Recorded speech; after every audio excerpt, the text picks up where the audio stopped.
a junção das duas dá mais profundidade,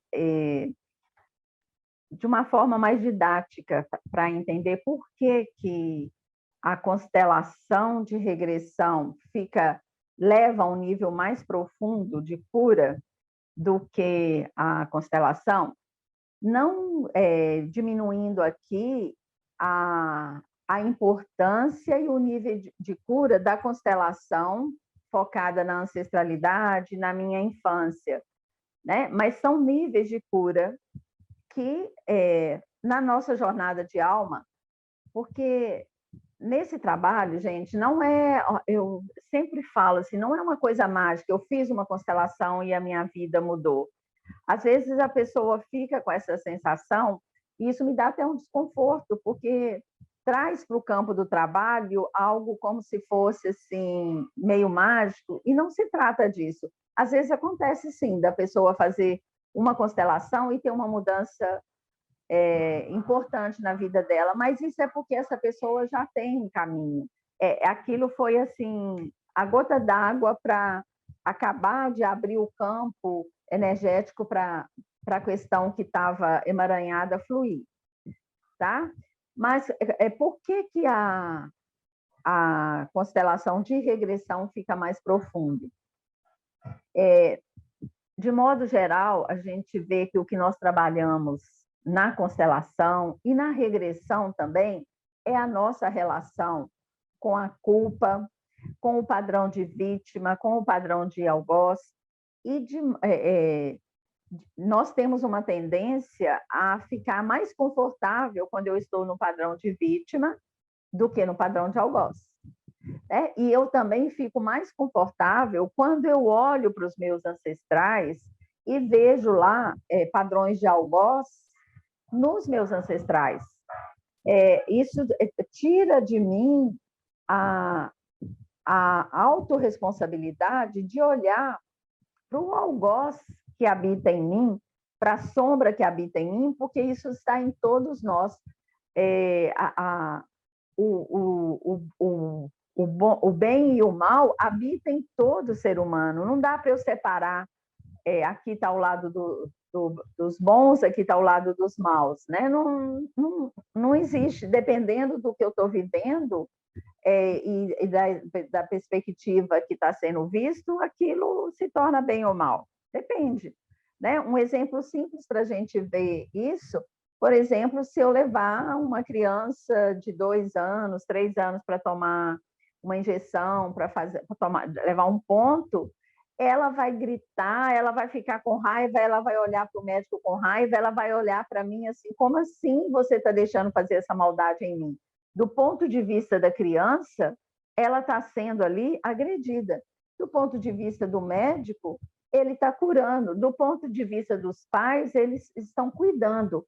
Então, é relativo, né? Por mais que seja, a gente pode dizer assim, mas esse exemplo não procede. Mas se a gente for nos grandes exemplos, também, mesmo que eu possa ter um olhar de perceber assim, isso é um absurdo, né? Mas eu tenho que ter essa empatia e essa compreensão que o outro tem um ponto de vista dele, que pela minha ética eu posso olhar para aquilo como abominável, eu posso até lutar contra aquela questão, mas eu não tenho o direito de julgar aquilo como se o outro está ali, o mal está nele, né? E o bem está aqui.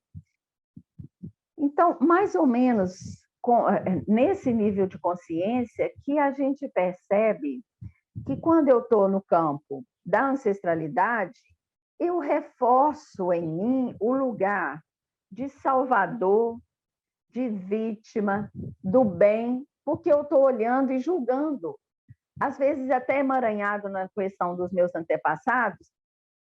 Assim, se o meu antepassado foi um senhor de escravos, né, e se nessa vida eu olho para aquela história com um julgamento assim, nossa, como que ele pode ter sido tão cruel? E aqui eu me emaranho no destino dos escravos e trabalho e não ganho dinheiro, e olho para os que ganham dinheiro com um julgamento, eu estou nessa situação, apesar de estar com um destino pesado, mas eu estou de consciência leve, né? Aí, quando eu vou para o campo de vidas passadas, com o propósito de fazer essa cura mais profunda, normalmente, estou falando normalmente porque pode acontecer, dependendo da história da pessoa, ainda ser necessário que ela veja uma vida passada dela de vítima. Mas na grande maioria das constelações de vidas passadas, nós vamos numa vida onde essa pessoa foi o algoz.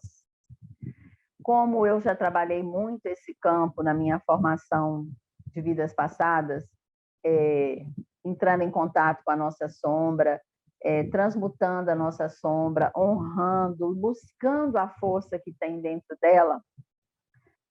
Muitas vezes eu digo, eu até pego na mão da pessoa, né, para dar uma sustentação, para ajudá-la a ter coragem de olhar para essa vida passada, onde ela foi o algoz. Olhar para uma vida que no lugar do ancestral dela ter sido um senhor de escravo, ela na vida passada foi esse senhor de escravo. Normalmente, num primeiro momento, a pessoa tem assim, ou uma negação, tipo assim, isso jamais, eu abomino totalmente, né? Ou então ela entra num estado assim, meu Deus, eu não suporto saber disso, mas aí a gente vai conduzindo e ela vai conseguindo entrar numa humildade de aceitar que sim, dependendo do meu nível de consciência, dependendo da consciência que me habita ou da inconsciência que me habita, eu posso sim ter sido um senhor de escravos.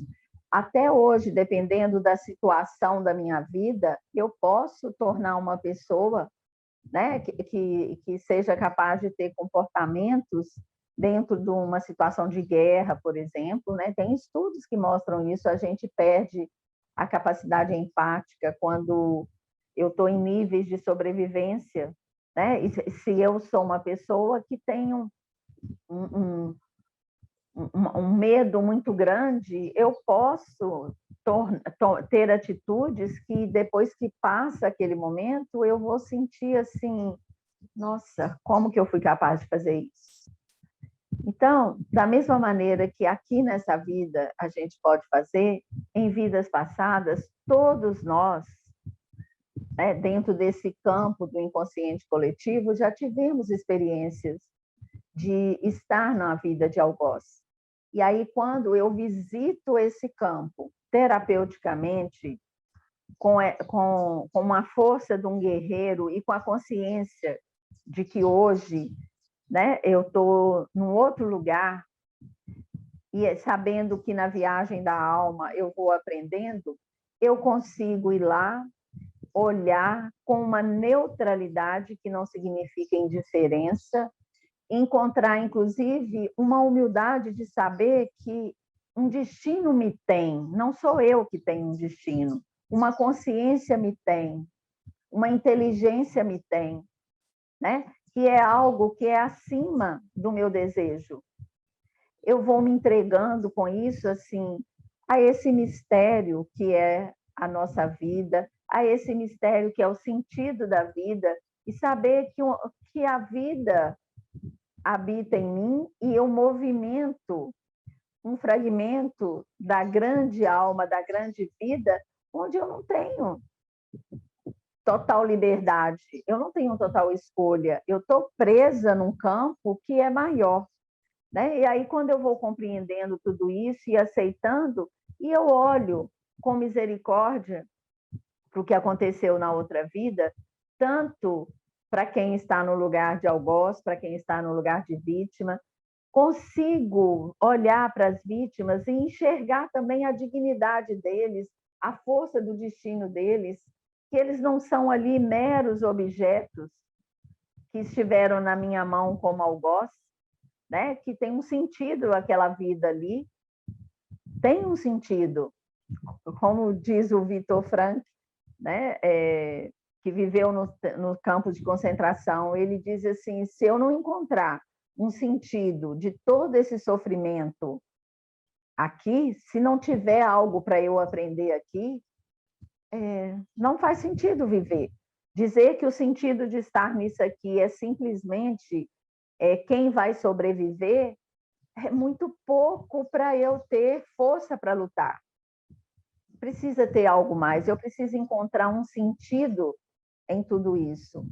Então, é mais ou menos dessa forma que a gente caminha nesse campo e vai encontrando, nas palavras do Jung, ouro atrás dessa sombra. Eu vou encontrando luz por trás dessa sombra. Eu vou trazendo uma força de vida, de expansão de consciência, que é muito maior nesse campo do que no meu campo da minha vida pessoal, no meu campo da minha ancestralidade.